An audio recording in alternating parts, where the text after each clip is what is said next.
He walked into the elegant wine bar, his red MAGA hat drawing stares and whispered disdain. The smug sommelier saw only a man to humiliate, mocking him before an eager crowd. But as the truth about his guest's identity emerged, the tables turned in a way no one could have predicted. What happened next left everyone speechless, and the sommelier forever changed. The wine bar exuded sophistication, its soft golden lights casting a warm glow on polished oak counters. Rows of crystal-clear wine glasses hung above, reflecting the muted elegance of the room. Aromas of vintage reds and whites mingled with the low hum of conversation, creating an atmosphere of refined exclusivity. Jonathan Myers, a 54-year-old white man with neatly combed gray hair and piercing blue eyes, entered confidently. He wore a navy blazer that fit impeccably, dark jeans, and polished leather shoes. Perched atop his head was a bright red MAGA hat, its bold white letters standing out like a challenge to the room's understated decor. His calm smile and steady gait seemed unfazed by the ripple of discomfort that his presence immediately caused. Heads turned as Jonathan moved through the room. A couple seated at a nearby table exchanged nervous glances, while a young man at the bar whispered to his friend, chuckling softly. The bold hat was an anomaly, disrupting the room's carefully curated neutrality. Behind the counter stood Vincent, a 30-year-old sommelier with slicked-back black hair and olive-toned skin. His sharp brown eyes gleamed with mischief as he noticed Jonathan approach.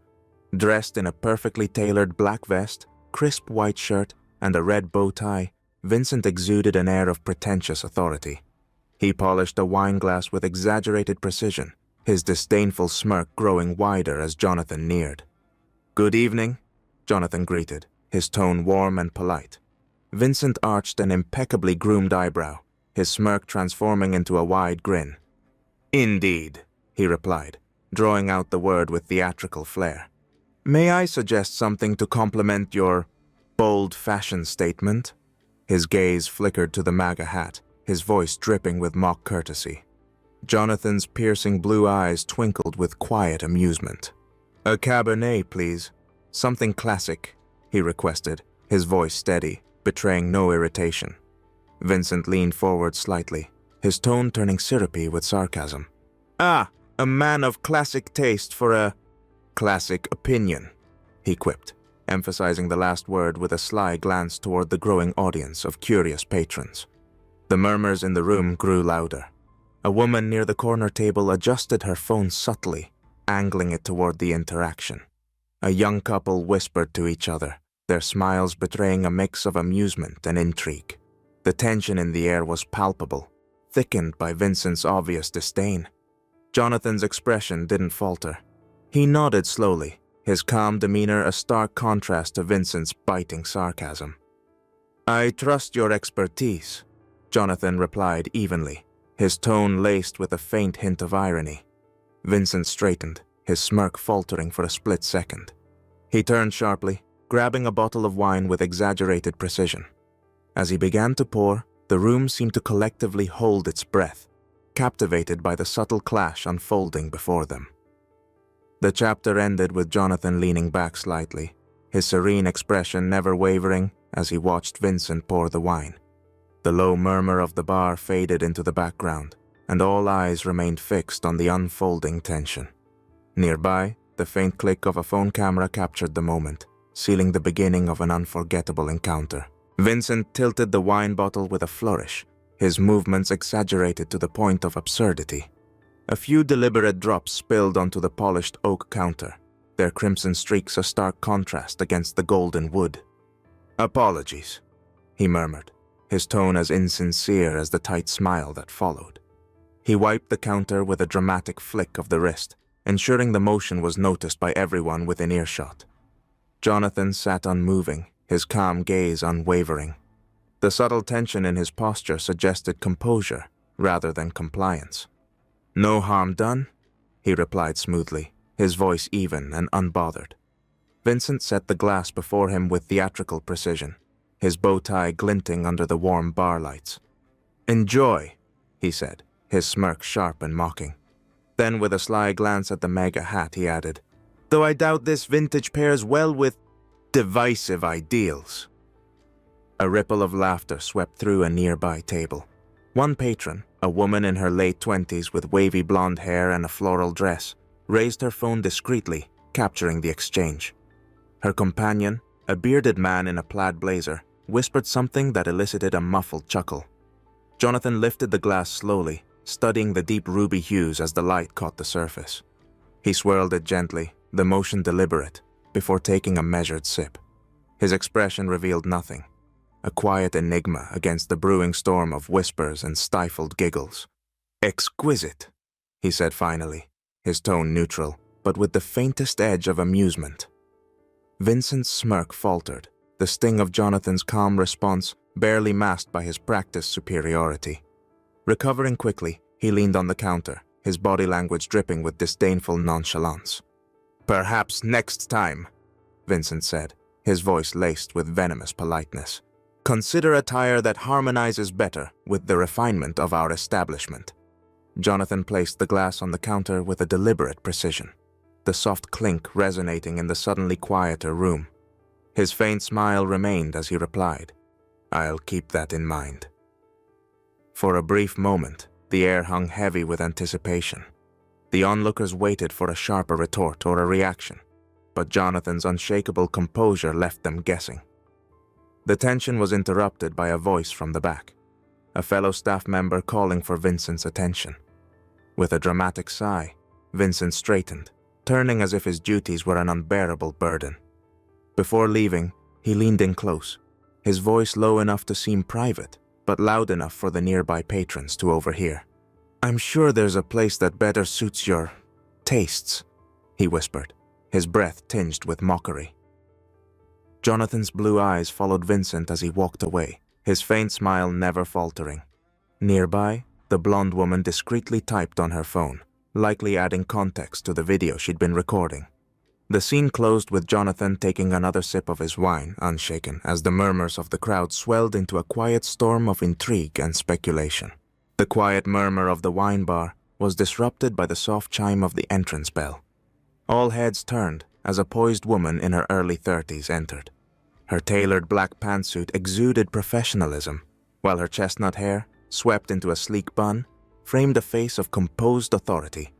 In her hand, she carried a leather portfolio that seemed to reflect the dim golden light of the bar. Each sharp click of her polished black heels echoed like a metronome, drawing attention as she approached Jonathan's seat. "Mr. Myers," she greeted warmly, her voice confident yet personable. "I trust the visit has been enlightening." Jonathan, still seated, adjusted the brim of his bright red MAGA hat with a deliberate calm. His faint smile widened slightly as he replied, "Enlightening indeed." From the back room, Vincent appeared, his previous air of smugness intact, until he caught sight of the interaction. His confident stride faltered as he froze mid-step, his sharp black shoes suddenly feeling unsteady. His slicked back hair gleamed under the lights as his olive-toned complexion paled visibly. His wide eyes darted between Jonathan and the woman, his confusion mounting. The woman turned toward Vincent, her tone crisp and professional, but unmistakably firm. "As you might not know," she began, her words slicing through the growing tension like a knife, "Mr. Myers owns the winery that supplies this establishment. He's here to review the staff and service." A collective gasp rippled through the bar. Patrons already captivated by the earlier exchange now stared openly, their phones capturing every moment with newfound enthusiasm. A man in a tweed blazer whispered loudly, "No way, he owns the winery." Another patron, the blonde woman who had been recording earlier, zoomed in on Vincent's face, which had now turned a distinct shade of crimson. Vincent stammered, his voice cracking as he tried to regain his composure. "Owner," he repeated, the word barely audible over the whispers and murmurs around him. His usually confident demeanor crumbled as he added, I didn't realize." Jonathan stood slowly, his polished leather shoes clicking softly against the oak floor. His piercing blue eyes met Vincent's, calm and steady, yet cutting through the tension like a laser.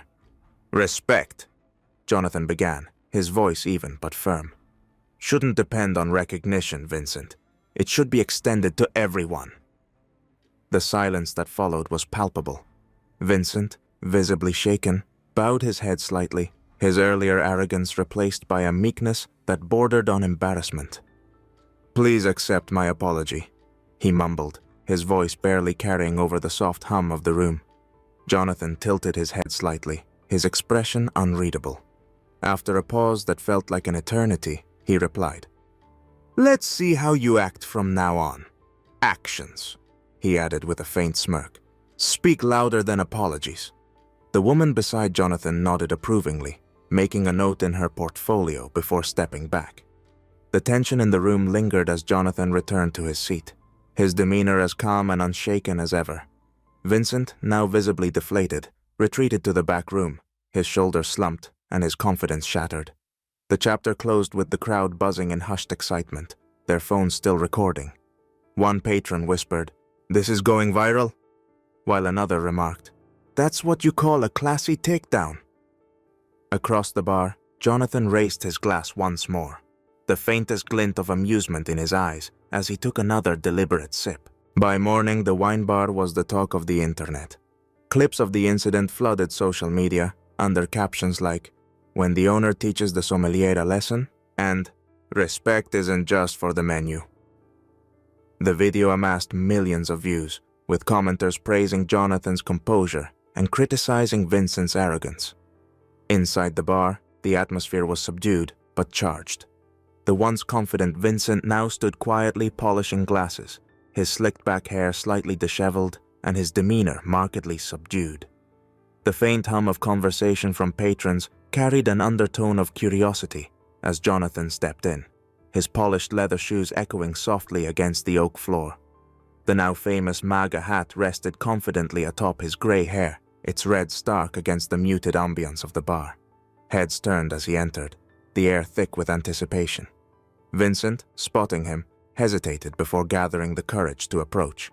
His black vest was impeccably pressed, but his olive complexion carried a tinge of nervousness.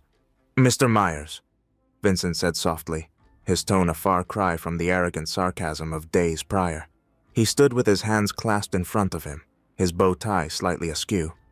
"I wanted to thank you for giving me another chance."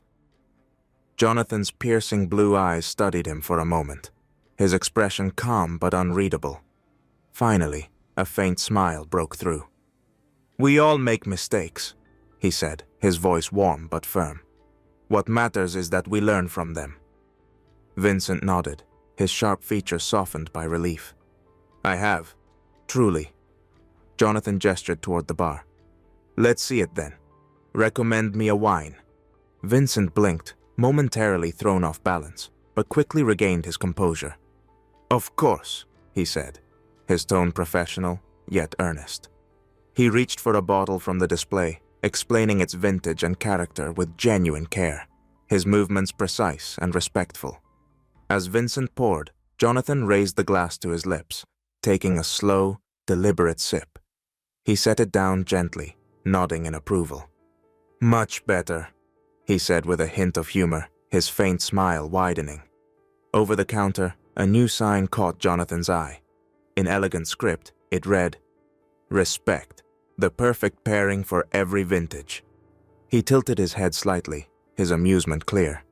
"Nice touch," he said, gesturing toward the sign. Vincent glanced at it, his lips curling into a small, humbled smile. "A reminder for all of us." Jonathan nodded, satisfied. He stood, adjusting his hat and placing a generous tip on the counter. "Keep it up, Vincent," he said lightly, turning toward the door. As he left, the bar erupted into quiet murmurs, patrons snapping photos and videos of the man who had turned the tables with nothing more than grace and composure. Outside, the afternoon sun glinted off the brim of his MAGA hat as he walked away, a figure of calm authority.